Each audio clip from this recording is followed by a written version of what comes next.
I'm not going to keep this long.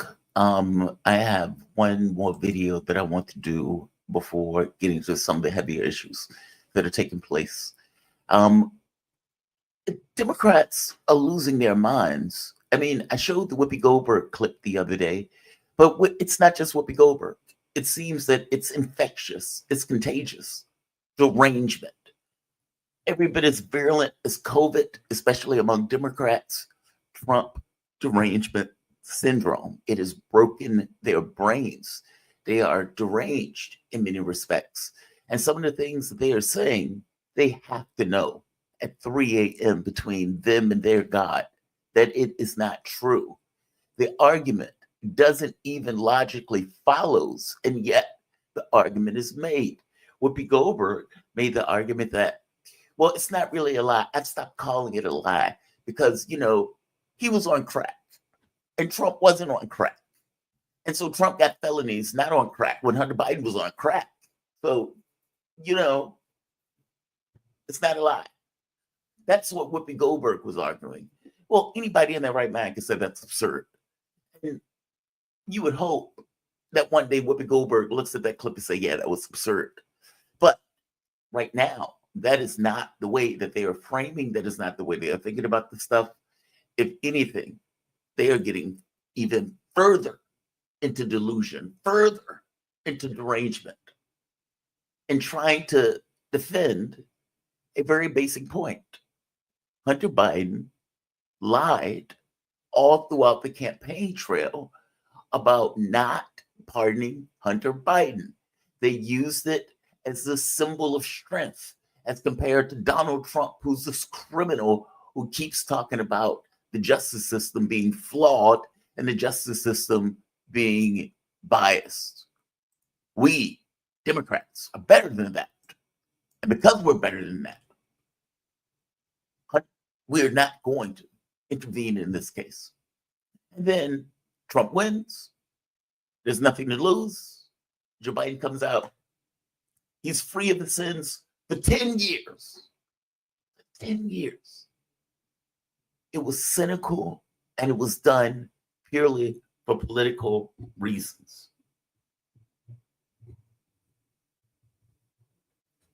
Purely done for political reasons. That's my point. That was obvious because I said like a year ago that Joe Biden was going to do this because there was nothing to stop him from doing this, especially at the point where he was dragged and cannibalized by his own party in order to put Kamala Harris in that spot. I'm going to show you somebody who is more deranged than Whoopi Goldberg. She out crazies Whoopi Goldberg. If I, short of Joyanne Reed, I did not think that was possible. I thought it was kind of like the speed of light, that at a certain point, the craziness has a limit. But every time you go into the well, there's somebody who is even crazier and saying crazier things in defense of the Democratic Party. I do not understand why these people don't realize that credibility matters. And when you are confronted with something that is just flat, fat, true, it is just better to, let's say, solidify your credibility and just admit to the fact, yeah, it was a lie. Why does it burn you so to just tell the truth on this?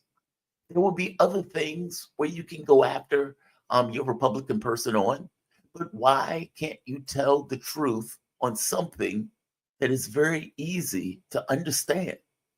A dad didn't want his crackhead son to go to jail. And in order to prevent that, he had the presidential power. He pardoned him. Any dad would do that. That's not a shocking thing. He has also political objectives that he needs to accomplish. All the incentives pointed to lie. Why can't you accept that? This is Leigh McGowan. on CNN arguing that this Joe Biden didn't lie when he said he wasn't going to pardon Hunter Biden and then pardon Hunter Biden. A lie because honestly, what the other side has been saying for years, what you guys ran on for president was multiple lies. I mean, if Eric Holder said it right, I think he said if Hunter's name was Joe Smith, this case would probably have never even gone to trial, right? That it was always a political witch hunt, and it was always. But Lee, wasn't to Scott's point? I mean, wasn't it a lie? I mean, you can defend it, but wasn't it a lie that he was not going to pardon him? No, I believe the circumstances have changed.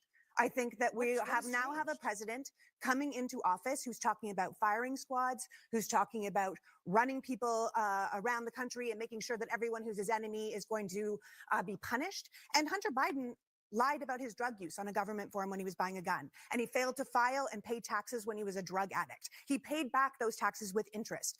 Donald Trump himself was indicted for 17 counts of criminal tax fraud, more than Hunter, and he's going to be the president of the United 11 States. Years. So you're missing a few things here. 11 years.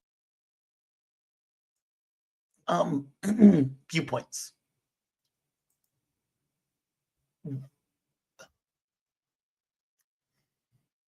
If I say 2 + 2 is 4, and you tell me, well, no, I don't think it's 4 because of something else, I'm going to say you're out of your mind. And in this case, this is very clear. Joe Biden said X, and it turned out to be Y. And it's clear as to why that was the case. I am not going to pardon my son. And then I pardon my son. That is a lie. That is clear cut. There is no wiggle room in that. That is what it is, what it is. So if you are getting on the show and you are saying, well, the circumstances have changed, again, there's no circumstances that have changed. That is just a lie. There's no way around that.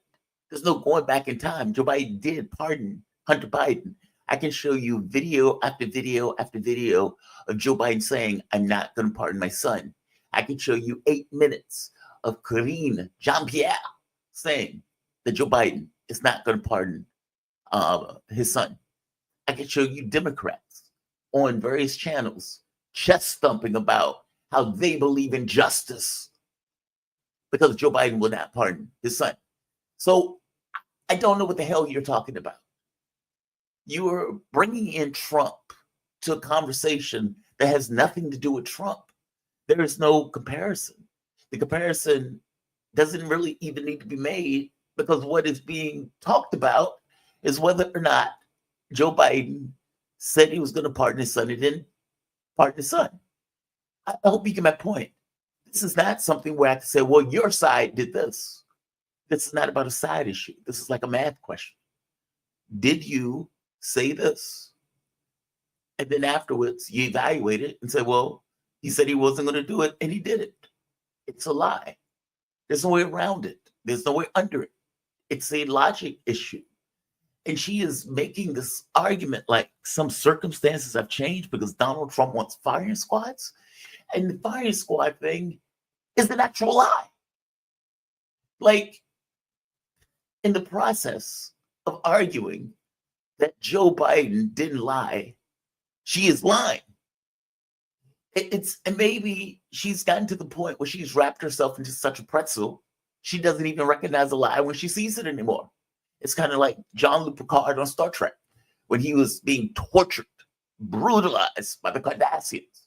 And they kept asking him, how many lights do you see? There were 4 lights. And they wanted him to say 5. And Jean-Luc Picard wouldn't do it. There are 4 lights. There are 4 lights. Or something like 5, and they wanted him to say 6.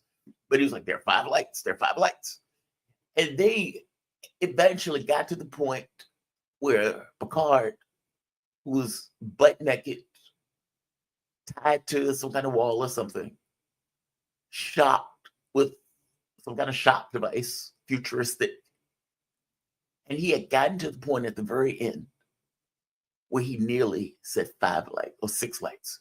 In fact, he was talking to Betazoid, and he says, at the very end, I actually saw 6 lights. Maybe it's like that, where you have been, I don't know, misled for so long and been a part of the cult for so long that maybe you just do see 6 lights. Maybe it's that. Because Donald Trump has nothing to do with this question about whether or not Joe Biden lied. It's astonishing to me that Trump even comes into it. He's like, well, Trump has all of these felonies and he's going to be president. Okay, fair enough. Yeah. What does it got to do with Hunter Biden? Well, he wants firing squads. No, that's a lie. But okay, even if he did, what does that have to do with Hunter Biden? Meaning, you can say the worst things in the world about Donald Trump. That doesn't change the true or false of whether or not that's a lie. This is the most ridiculous argumentation that they have used to defend something that is indefensible. And again, I point out the way that Joe Biden was back in the old days, when he said, I don't care. They're going to get 5 years. He had no compassion. He had no issue at all sending people to prison, having the judge not even having a say in it in regards to the crime bill that Joe Biden passed. They're defending this. She even gets to the point of saying that she wants to implement torture, that Donald Trump wants to implement torture. Now, think of that for the moment. Let that one sink in. Kamala Harris went running around the country, pillar to post with Liz Cheney, everywhere with Liz Cheney, sitting with her, talking with her. Liz Cheney endorsing Kamala Harris, Liz Cheney boosting Kamala Harris. As opposed to running with her base, she went to Liz Cheney. Liz Cheney is basically a replica of her dad, the same dad that helped institute torture in the United States under the Bush administration, calling it enhanced interrogation. It is a bit rich with all of you Democrats, all of you deranged liberals that are on CNN, that have wrapped yourself into such a pretzel that you are now arguing for the thing that you were arguing for prior. And I'm saying in representative fashion that person, dad is a torturer. She backs her dad. And now you're complaining about Trump potentially implementing torture. The fire squad thing, real quick, also before I end this. Donald Trump talks to Tucker Carlson. Donald Trump is talking about war and peace. Donald Trump says, I want to stop these wars. We've been spending $10 trillion and we get nothing out of these wars. We need to stop these wars. I, Donald Trump, am going to stop these wars. And all of these people who are criticizing me, like Liz Cheney, she just hates me because I want to stop the wars and she don't. She would be in every country if you let her get her opportunity to do so. If she had to have the weapon and she had to go out and fight and guns were aiming at her, she would act differently, meaning she would have a different policy if she was the one that actually had to do the work of killing and dying for the country. They took that and said, Trump wants firing squads. Trump wants to shoot Liz Cheney in the face because he's a fascist. He's like Hitler, and fascists end up putting people against walls and shooting them in the face with a firing squad. That's what she is talking about in that clip when she brings in firing squads. That's my point. Maybe she's seeing 6 lights. Maybe she doesn't quite know what a lie actually looks like. Either way, she is out crazy Whoopi Goldberg. I don't know if she's gotten to the level of crazy of Joy-Ann Reid yet, but man, she is definitely trying to reach the pinnacle, the apex of liberal derangement. Just a cornucopia of insanity. Trump broke these people's brains. The notion that 2 + 2 is not 4 because Donald Trump has felonies. It is absurd. Like, share, and subscribe. Thanks all.